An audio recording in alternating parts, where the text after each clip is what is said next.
Hi guys, welcome on my YouTube channel. My name is Ayush and आज की इस video में हम बात करेंगे कि एनडीए के एग्ज़ाम को होने में अभी 35 डेज बचे हुए हैं। तो आपको इन 35 डेज में कैसे पढ़ाई करनी है जिससे आप एनडीए के एग्ज़ाम को इजीली क्रैक कर सकते हैं।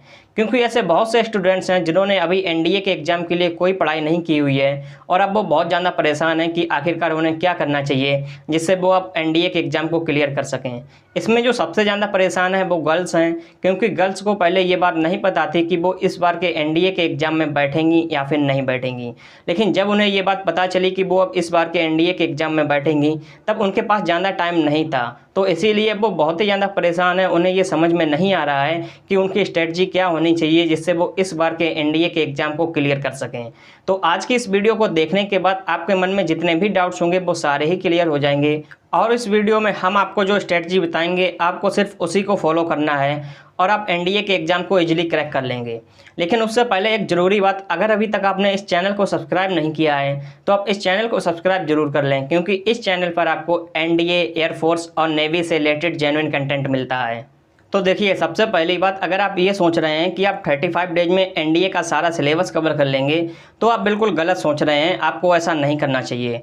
तो फिर आखिरकार स्ट्रेटजी क्या होनी चाहिए आपको अभी हम आपको बताते हैं। देखिए, सबसे पहले हम बात करते हैं जीएटी की स्ट्रेटजी के बारे में। अगर जीएटी की बात करें तो आपको जीएटी में जैसा कि पता ही होगा 150 क्वेश्चंस आते हैं। इसमें हर क्वेश्चन आपका 4 मार्क का होता है। लेकिन इसमें आपको करना क्या है, आपको जीएटी में जितने सब्जेक्ट्स हैं आपको वो सारे सब्जेक्ट्स को कवर नहीं करना है। आपको क्या करना है, आपको सिर्फ कवर करना है जियोग्राफी एंड साइंस में आपको कवर करनी है फिजिक्स। आपको ओनली फिजिक्स कवर करनी है साइंस में, और इसमें आपको जियोग्राफी कवर करनी है, और इसके साथ साथ आपको इंग्लिश और कवर करनी है। इंग्लिश आपको पढ़ना चाहिए, क्योंकि आप 35 डेज में इन्हीं 3 सब्जेक्ट्स पर फोकस करेंगे तो आपके लिए ज़्यादा अच्छा होगा, क्योंकि इन्हीं 3 सब्जेक्ट्स से क्वेश्चंस भी सबसे ज़्यादा आते हैं। तो आपको सिर्फ इन्हीं 3 सब्जेक्ट्स पर ही फोकस करना है।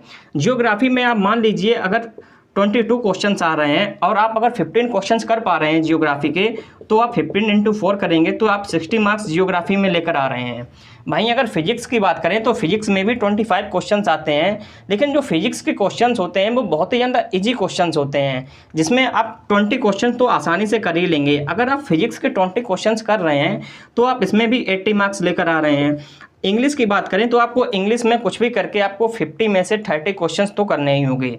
अगर आप इसमें 30 क्वेश्चंस कर लेते हैं जिसमें आपके 120 मार्क्स आ रहे हैं। इंग्लिश की स्ट्रेटजी क्या होनी चाहिए, इंग्लिश के लिए आपको क्या करना है, आपको ग्रामर वाले पार्ट पर ज़्यादा फोकस नहीं करना है।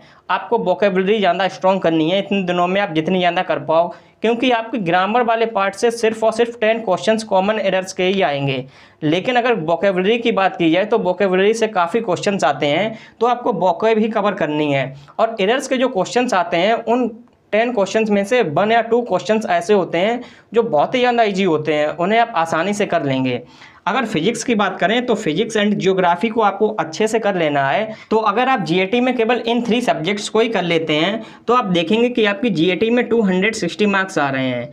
अब इन 260 मार्क्स में ऐसा नहीं होगा कि आप सिर्फ केवल इन्हीं 3 सब्जेक्ट्स को करो। आप कुछ सब्जेक्ट्स जो आपके लिए काफ़ी ज़्यादा ईजी होंगे, जैसे कि हो सकता है आपके लिए केमिस्ट्री बहुत ही ज़्यादा ईजी हो, और केमिस्ट्री के क्वेश्चंस भी बहुत ही ज़्यादा ईजी आते हैं। अगर इनकी बात करें, अगर आप इन 3 सब्जेक्ट्स को पढ़ने के बाद भी अगर आपके पास दिन में टाइम बच रहा है तो आप जीएटी के किसी एक सब्जेक्ट्स को और पढ़ सकते हैं। इसमें मेरे हिसाब से जो सबसे सही सब्जेक्ट रहेगा वो केमिस्ट्री रहेगा, क्योंकि केमिस्ट्री के जो क्वेश्चंस आते हैं वो केमिस्ट्री के क्वेश्चंस बहुत ही ज़्यादा ईजी क्वेश्चंस आते हैं और इसे आप कम टाइम में प्रिपेयर कर सकते हैं। तो आप इसके भी क्वेश्चंस कर लेंगे तो आपके मार्क्स 260 प्लस चले जाएंगे। लेकिन अगर आप केवल इन्हीं 3 सब्जेक्ट्स को अच्छे से कर लेते हैं तब भी आप 260 मार्क्स या आप इससे ज़्यादा ही मार्क्स लेकर आ सकते हैं। तो आपको जीएटी में सिर्फ इन्हीं 3 सब्जेक्ट्स को करना है। अगर आपके पास टाइम बच रहा है डेली तो आप केमिस्ट्री के लिए उसे दे सकते हैं। तो आपको जीएटी में सिर्फ इन्हीं सब्जेक्ट्स को पढ़ना है। आपको जीएटी में इन सब्जेक्ट्स के अलावा कुछ और पढ़ने की ज़रूरत नहीं है, क्योंकि अब आपके पास इतना टाइम नहीं बचा है कि आप सारे सब्जेक्ट्स को पढ़ लें। ये इंपॉर्टेंट सब्जेक्ट्स हैं जिनसे सबसे ज़्यादा क्वेश्चंस भी आते हैं और इन्हें आप इतने दिन में कर भी लेंगे। और आपको इन सारे सब्जेक्ट्स को कहाँ से और कैसे पढ़ना है और इन सब्जेक्ट्स के लिए जो सबसे ट्रस्टेड सोर्स है वो कौन सा है जिनसे आपको क्वेश्चंस मिलेंगे ही मिलेंगे, ये सब बातें हम आपको अपनी नेक्स्ट वीडियो में बताएंगे, वो आपको जल्दी मिलेगी। तो अब बात करते हैं कि आपके मैथ्स के लिए क्या स्ट्रेटजी होनी चाहिए जिससे आप मैथ्स में भी एक अच्छा स्कोर कर सकें। अब देखिए मैथ्स में भी आपको यही करना है। मैथ्स में आपको सिर्फ और सिर्फ इम्पोर्टेंट चैप्टर्स को ही पढ़ना है, क्योंकि अब आपके पास इतना टाइम नहीं है कि आप क्लास 11th एंड 12th की सारी मैथ्स को पढ़ लें, या आपके एनडीए में जो मैथ्स का सिलेबस है आप उस सारे सिलेबस को कवर कर लें। तो आपको सिर्फ और सिर्फ इम्पोर्टेंट चैप्टर्स को ही पढ़ना है जो मैथ्स में आपके लिए बहुत ही ज़्यादा इंपॉर्टेंट हैं। इसके लिए हम आपको एक वीडियो देंगे, उस वीडियो में हम आपको डिटेल में बताएंगे कि आपको मैथ्स में किन किन चैप्टर्स को पढ़कर जाना है। और मैथ्स में हम आपको जो चैप्टर्स बताएंगे, अगर आप उन चैप्टर्स को करके जाएंगे तो आप मैथ्स में आसानी से 130 प्लस मार्क्स तो ला ही सकते हैं। अगर आप मिनिमम माने तो मिनिमम आप 120 तो ला ही लेंगे। आप 120 आप मैथ्स के मानिए और आप 260 मिनिमम मार्क्स आप जीएटी के मानिए।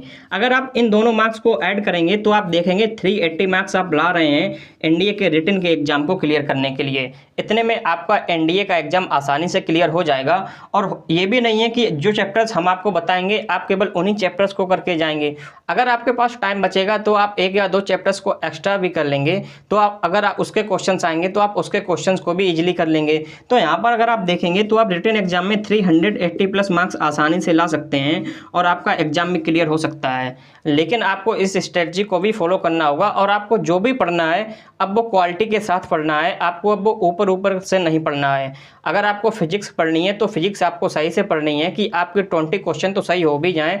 और फिजिक्स में 20 क्वेश्चन को सही करना कोई इतनी ज़्यादा बड़ी बात भी नहीं होती है, आप उसे आसानी से कर भी सकते हैं, क्योंकि उसके जो क्वेश्चंस आते हैं वो बहुत ही ज़्यादा ईजी आते हैं। और आपको अपने ऊपर कॉन्फिडेंस रखना होगा कि आप इस एग्जाम को क्लियर कर सकते हैं। और सबसे ज़रूरी बात, अब आपको इस बात को माइंड से निकाल लेना है कि अब आपको सारे सिलेबस को कवर करना है, क्योंकि अब आप सारे सिलेबस को कवर नहीं कर सकते हैं। हमने आपको जो सब्जेक्ट्स बताए हैं आपको सिर्फ उन्हीं सब्जेक्ट्स को पढ़ना है और आप क्लियर कर सकते हैं एनडीए के रिटन एग्जाम को, अगर सिर्फ आप इन्हीं सब्जेक्ट्स को पढ़कर जाते हैं तब भी।